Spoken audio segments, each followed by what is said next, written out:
working. So, why is this not working?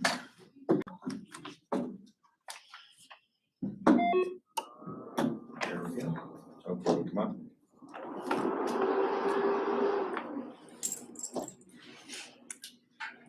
All right, so today we need to finish talking about the meaning and value of work and ethical work. And so we were talking last time about obviously the things that you get out of work. And so wages, benefits, and those things are important.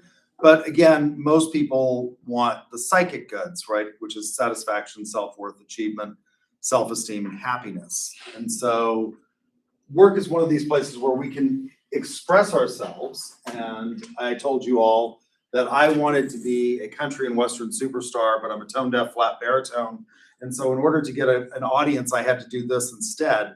And this allows me to have some creative outlet of expression in that I can sort of tell when I'm connecting with students or not, because I can look out and see whether or not you're sort of nodding off, going to sleep, playing video games on your computer or whatever. And I can modify my presentation based on that. And so it allows me to have part of this sort of, very fulfilling sort of artistic kind of experience that I couldn't get because I can't paint or draw. My mother's a really good artist. I can't play any instruments. My family are all pretty good at that. I'm not good at that at all. And so this allows me to have that kind of outlet and that kind of creativity of expression.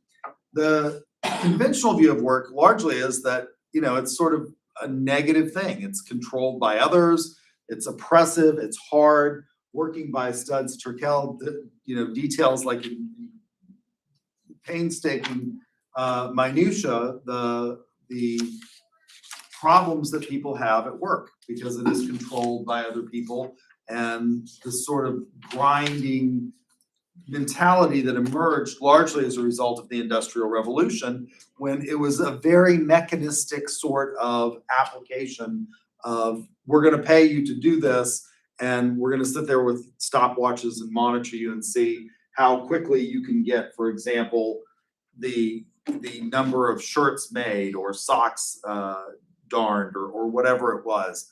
And these sorts of time and motion studies that were popular at that period of time. And that really led to sort of a very pejorative view of work.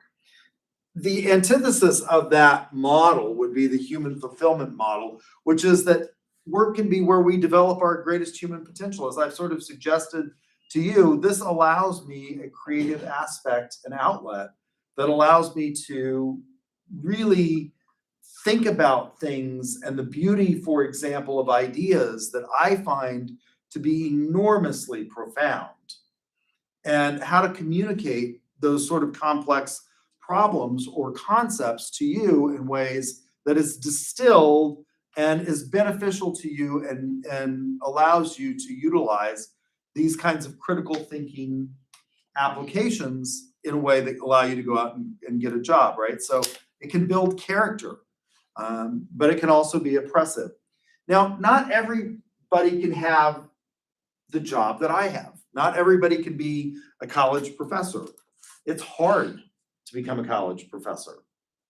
You have to go get a PhD generally in order to do this. And I did this not once, but twice. I went through 2 doctoral programs to get where I am to stand up here and have this ability to have enormously meaningful work. And so not everybody can have that, right? So if we look at the conventional view as being the thesis and the human fulfillment model as being the antithesis, what is it that we can expect in terms of, if we can't all have this overwhelmingly positive, wonderful view of work, and not everything is going to be oppressive and hard, which is why, again, I would suggest to you, most of you are here, is because, yeah, you can probably make more money as an electrician or a plumber. I had a leak that I discovered yesterday in a drain pipe under my sink, and I had to call a plumber. And, $1,000 later, which is a lot of money for, I think he was at my house literally for maybe an hour to fix, to fix the problem, and it's gotta be fixed. There's an old joke that, the brain surgeon calls the plumber because his toilet is leaking, and the plumber comes in, fixes the toilet, and hands the brain surgeon a bill for $500. And the brain surgeon says, "I'm a brain surgeon and I don't make $500 for 30 minutes worth of work." And the plumber looks at him and said, "Neither did I when I was a brain surgeon." But most of us don't want to do that kind of work, right? The repair that the plumber had to do at my house was fairly, it was fairly easy. It was under the sink.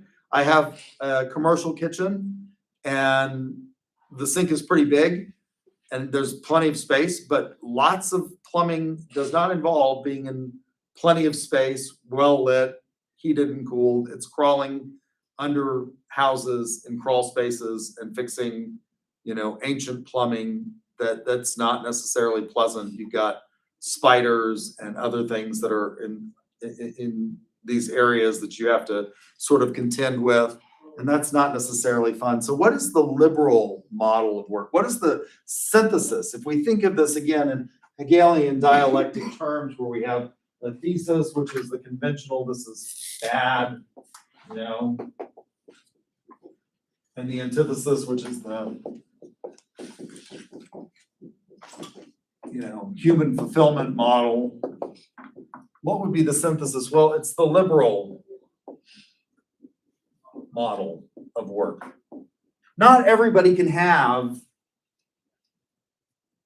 this wonderful experience that I have, where I come down here and I get to stand up and talk about the things that interest me in a way that interests me and allows for creativity and is not terribly oppressive, because I don't have somebody standing over me with a stopwatch saying, how much coal can you shovel, right? These time and motion studies that they did, they figured out exactly like what was the size of shovel on steamships, for example, that the average person could shovel. You want to get the most amount of coal into the boiler to power the ship, but if you make the shovel too big, what happens? Well, the average person can't lift it.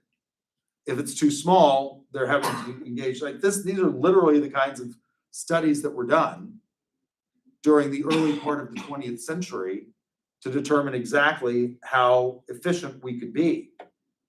And that's pretty dehumanizing. When you reduce people to sort of these cogs in a machine kind of attitude. If we look at the Weberian model of bureaucracy, so the German sociologist Max Weber talks about this, and I think I've touched on this before. He says that the ideal form of organization, and you're going to love this because we all have this picture of what a bureaucracy is. He says the ideal form of organization is a bureaucracy. Now in America, we hate the bureaucracy. We view it like you say bureaucracy, and we get these really negative impressions in our mind of what a bureaucracy is. If I say the word bureaucrat to you, what is the image that you get in your mind? Politician. You think a politician is a bureaucrat? The image that I got. Okay, so you think it's a politician. I don't know that politicians are part of the bureaucracy. So we have three branches of government from a constitutional standpoint in this country. We have the Congress, which is mentioned in Article 1 of the Constitution, the executive, which is mentioned in Article 2 of the Constitution, and the judicial, which is mentioned in Article 3 of the Constitution. Now, politicians generally occupy two of the three branches. Most judges don't view themselves as being politicians, and at the federal level, they're not. Why is that? Why are they not politicians at the federal level? How do you get to be a federal judge? You get picked by who?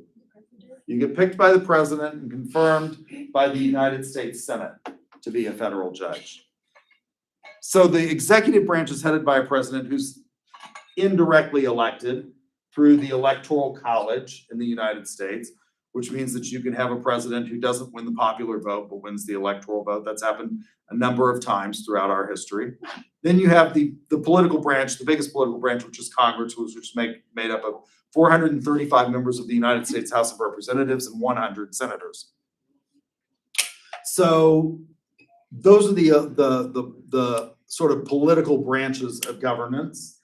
But under the executive branch, you have all of these people that are not elected, that are appointed to their jobs, that run the day in and day out business of governance. And so those are the bureaucrats, the people that the president can come and go and they stay the same. They're usually highly technically trained in this country as a result of three phenomena. One was the Civil War, two was the Industrial Revolution, and then three was the Civil Rights Movement, which led to the rise of what we call the administrative state. And now scholars in political science and public administration say, well, we have sort of a fourth branch of government. It's not officially a fourth branch. It's not mentioned in the Constitution, but it's this behemoth organizations that fall under the executive branch that have thousands and thousands of employees, and they're not elected. But the vast majority of government is carried out by these people, and they have enormous power to investigate or to manage your life in great detail. And I think an experience I had early on in my working career sort of is the epitome of what most people think of as being a bureaucrat. All throughout high school and through most of my undergraduate career, I worked in my family's business. And as a result of working for my family, I never had to go fill out all of that paperwork that you all are familiar with that is required when you get a job. So when you get a job, you're going to go in and you're going to have to fill out this paperwork that gives you authorization to work. And as part of that, you have to present proof that you are eligible to work. And the way you do that is you present a number of documents. They're on 3 schedules for tax purposes, right? You're going to fill out this IRS form. I think it's called the W-2, right? That lists your deductions, and your employer is going to have to verify that you are eligible to work. And the way they do that is by looking at your identification. And there's 2 major documents that you're going to use to do that. I had one, which was your driver's license. You all have done this, right? And what's the other one that you generally present to prove that you can work? The vast majority of people use it to prove that they are eligible to work in the United States. What's the second document? Passport? It's not a passport. You can use a passport. Birth certificate? Some people use the birth certificate. I think you have to have the birth certificate or a driver's license, and then on the second schedule, it's a social security card is the one that most people use. This is not a terribly sophisticated article of identification. You all have your social security cards. It's printed on this paper that's, like, I don't think terribly secure compared to other things. And it should be relatively easy to produce and give you. At the time, so I got my first job, which was that it was not with my family, it was here at UCO.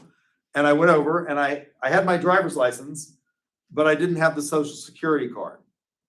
And I lost it somewhere, I don't know where, because I never used it, I never needed it, because I worked for my family. And, you know, it's in some box in an attic somewhere probably. So I go down to the Social Security Administration, which was in Shepherd Mall, which is on Northwest 23rd Street in Oklahoma City, west of Oklahoma City University, to get my social security card. And I walk into the offices down there and you take a ticket.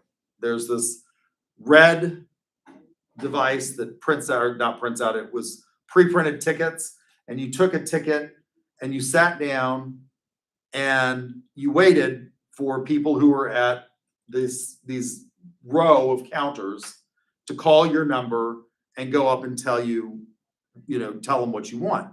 Now, at the time, you could go get an Oklahoma driver's license and they would print it off and it would be laminated the same day at the tag agent. Because of Real ID, they no longer do this.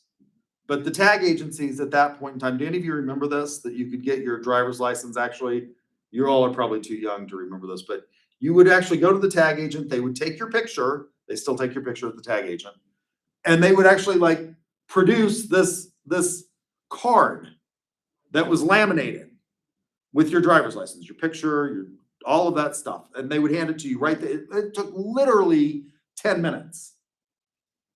But to get a Social Security card, which is a flimsy piece of paper that doesn't have a picture on it, it took weeks to get it.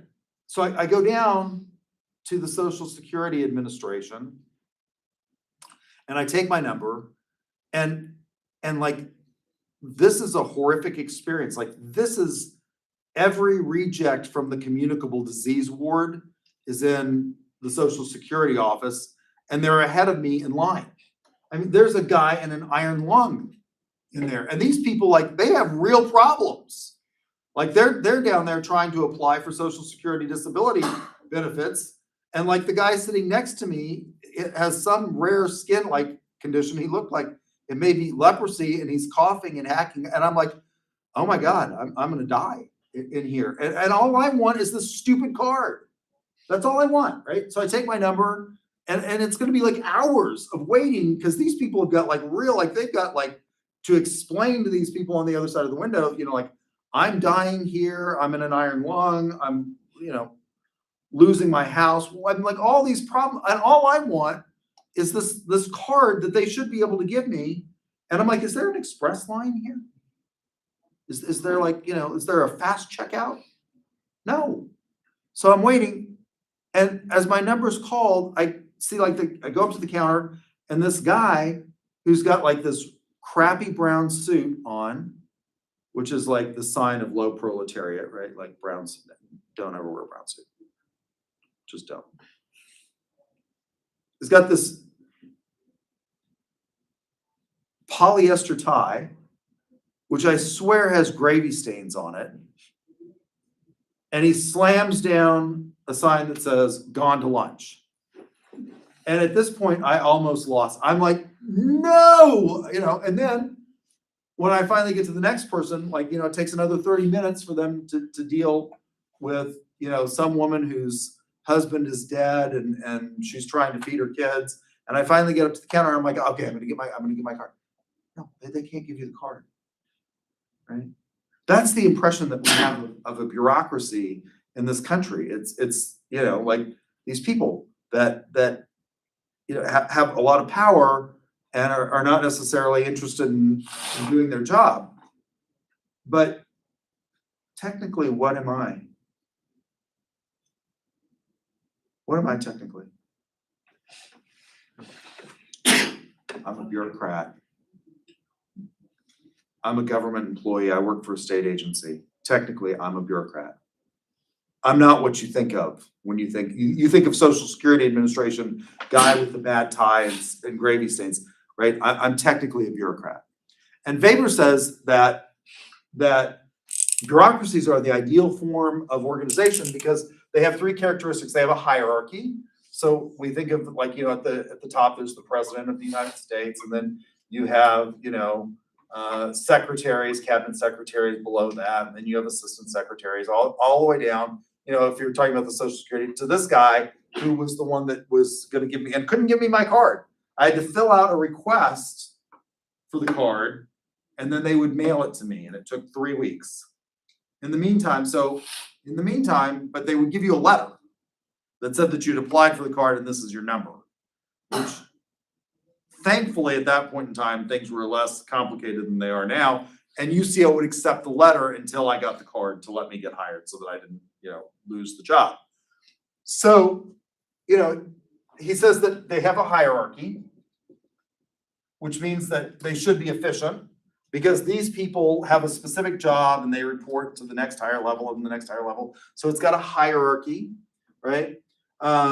They are specialized. What does Social Security do? They give you a card and you pay it FICA into, and your employers pay FICA into, and then when you retire at 62 or 65, they pay you money, right? So they're specialized. They're not building roads. They're not the Department of Transportation and building roads, right? They're paying payments to people who need it. And finally, they're rule bound. And these three characteristics, Faber says, make the bureaucracy an ideal form of organization, because what it means is that I, Granny Gary, can't skip in line because I've got a less problem. That's rule bound, right? We're going to follow. You take the ticket and you wait, and that ensures fairness, right? I'm not special, and so he says that this is great. Now, what it leads to, though, is when we start doing these studies, these motion studies and stuff like that, this idea of this box right here on the organization chart has specific things that they're supposed to follow and they're supposed to do. And if they're not doing it, it's like a cog in a machine. You can pull it out and you can trade it in. You just like you plug and play with parts on your car now. If it's not working, you simply replace it and move on. Well, that's great in theory from a efficiency standpoint, but again, this can lead to this sort of dehumanization of people. And so how do we balance this? What does the liberal model of work say with regard to things like this? And one of the things that we recognize in modern public administration is that, yes, the bureaucracy should have these things, but you have to recognize that there's a human aspect to it. That, yes, it's important to follow the rules. But just as soon as you come up with a rule, you'll find exceptions to the rule. People who don't quite fit into the boxes, right? So the liberal model of work, the synthesis model of work, views it in terms of not everybody's going to have a wonderful, fulfilling job. Although I'm a bureaucrat, I'm not what you think of as being a bureaucrat, and I have a fairly unique role in that what I do and what I produce is really hard to standardize. Right? And so I have this great job, but lots of people don't. So what are we going to do to make it more humane? Well, it focuses on free choices, recognizing that not everybody is going to be able to have this wonderful job that they find fulfilling. There's still going to have to be people that take out the trash. And after next week, when you write your second round of essays for the exam and I have to read them, maybe I think I would rather be a trash collector because it's mindless work. I don't have to bang my head on the table. I think I told you all this story that I had after I gave you the first exam. I had a student that wrote, I'm sure I told you this, but it's worth repeating. I approached this problem eager as a squirrel in an oak forest. When wham, bam, the answer came to me like an elephant in a circus tumbling routine. And I leapt and I wrote back, just as you leapt, I leapt to the conclusion you deserve an F for making me read this dribble.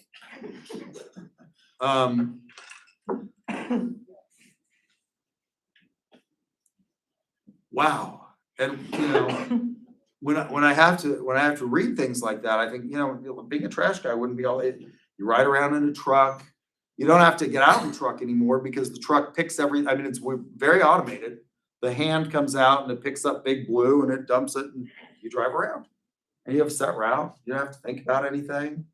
That may not be such a bad job anymore. Right? So, it's recognizing that somebody's gonna have to do that job, just like I have to read essays as part of my job.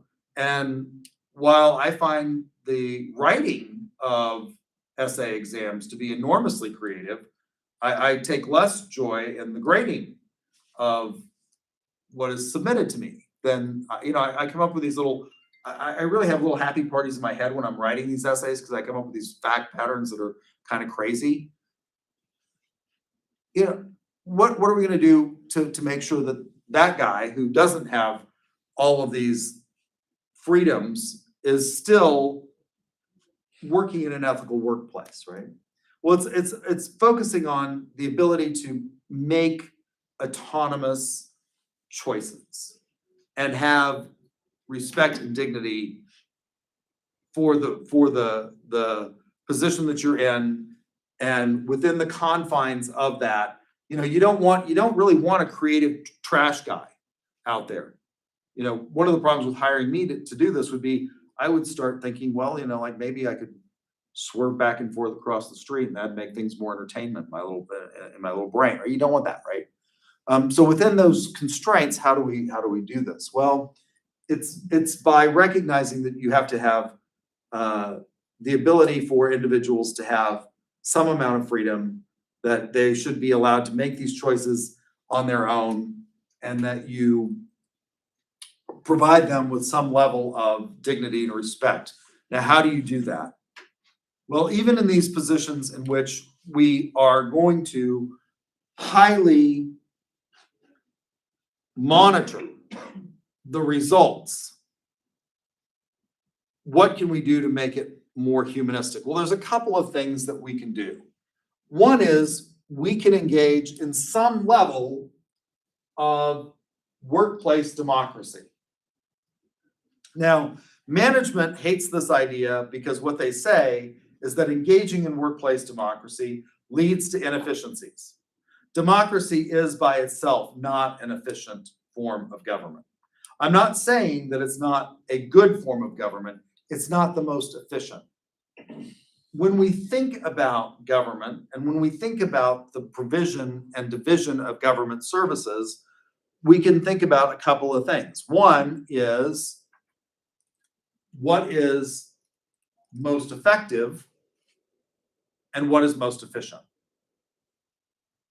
Efficiency and effectiveness, while they may be related, are not mutually inclusive terms. They may not be mutually exclusive terms, but they're not mutually inclusive. What do I mean by that? Well, again, efficient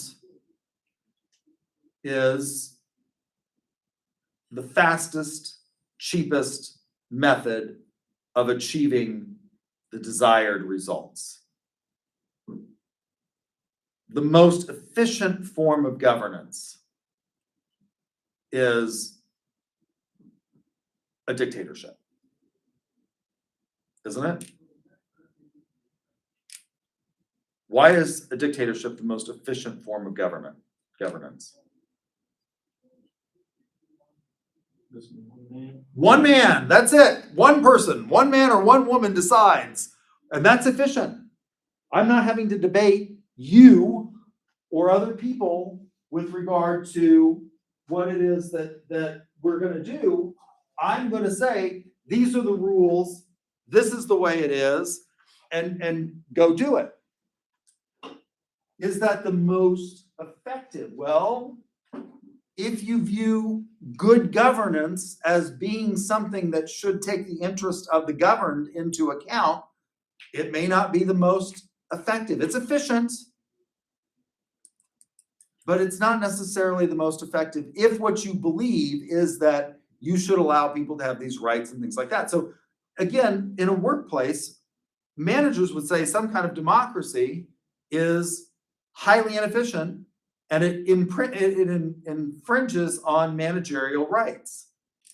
What I would say to that is that if you don't have some level of democracy in the workplace, some way of people expressing themselves and their ideas, they don't have buy-in, and they're probably not going to be really committed to your organization. if it's just about do this and do that, and do what I say, they're probably not going to be really committed to the organization. One of the airlines that has had the longest history, and the only airline, I think, of the major carriers, there's some smaller airlines and stuff like that never went through bankruptcy, is Southwest Airlines. And why is that? Because Southwest doesn't pay the best, or they didn't for years and years and years.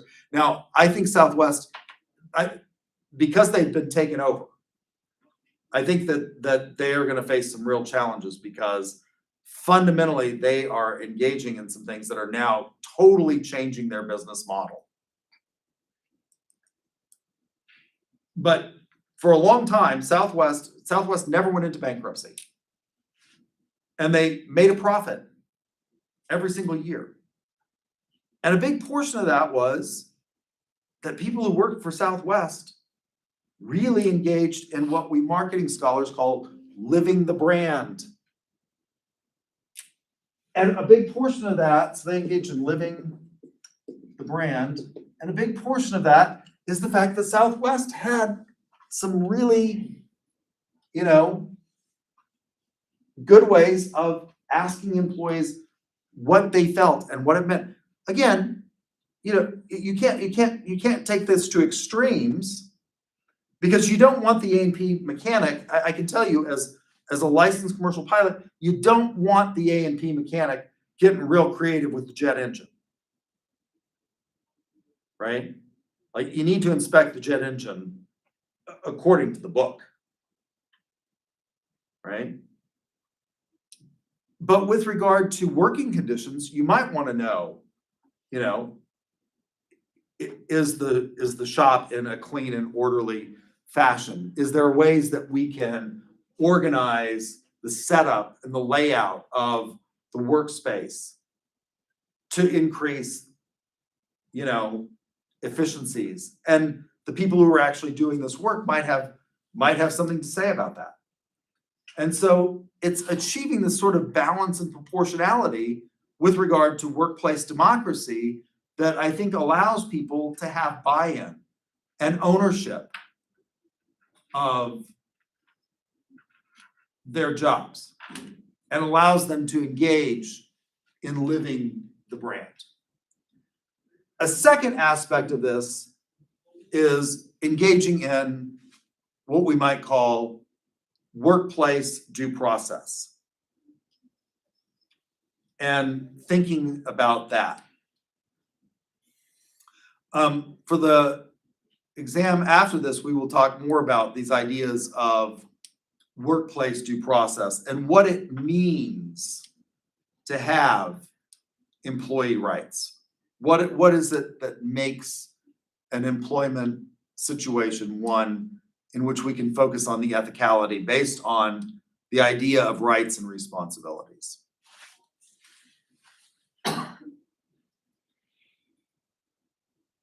So we should focus on, at this juncture, and we'll talk more about this after this next exam, autonomy.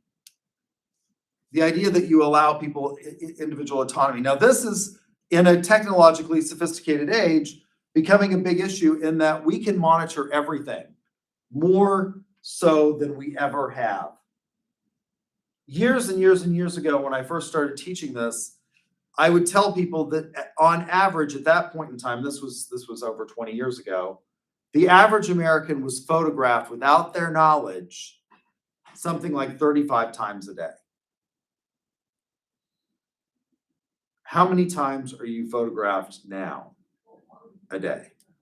I would triple that. Oh, it's not even triple. I mean, we're talking about thousands of times a day. I mean, the Walmart parking lot how many cameras does the Walmart parking lot have? How many cameras does look up when you go into Walmart or any store, and those bubbles, those black bubbles, those are all camera. I mean, when you go to check out at Walmart, how many, like, the checkout thing, and you think there's somebody standing at those self-checkouts, and you think that they're sitting there looking at their cell phone, that's what it looks like?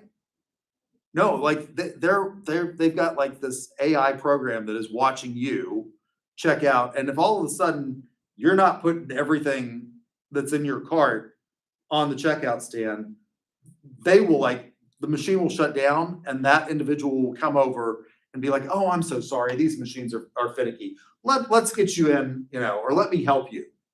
So that it ensures that you don't have shrink at Walmart.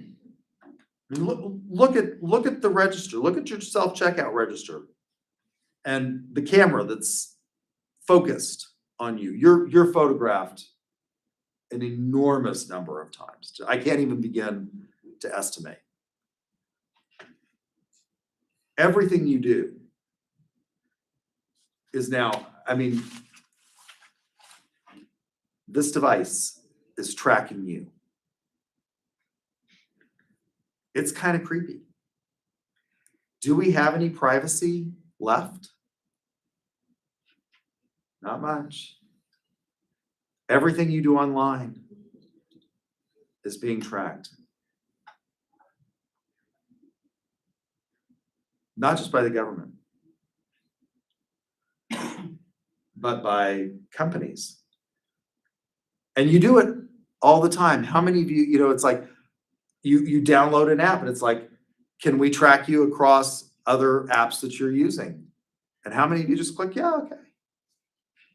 Sure.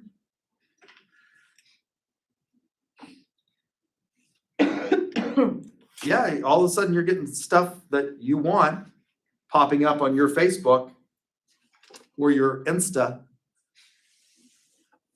or whatever it is you all, I don't know, what is it that you all, like nobody uses, your generation doesn't use Facebook anymore. It's Insta, right? Yeah.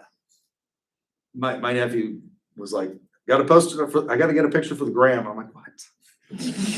I'm thinking like his grandmother. It's like, no, retard. He's like, and I'm like, Carson, that's not a nice thing to say to me. So what do you call? I was like, what are you talking? Like, that's not a politically correct term, Carson. Like, let's not use that word. It's like Instagram. I'm like, oh my God, okay. So, I mean, we've got like this lack of privacy, and that can lead to these real problems in a technologically sophisticated world with levels of autonomy. Do we have much autonomy anymore when everything is monitored? Respect, and ideas of fair pay all come into these kinds of things. All right, so next week you will have the next exam, so we will not meet. I will also be going to a competition, so that works out well. And then the following week is spring break, so I will see you all in 2 weeks. Is there any questions about the exam or what we've covered for this exam period? Nope. All right. Well, if you got ducks, I will give you your points, and I will stop the stream right now. And I will see you all in 3 weeks.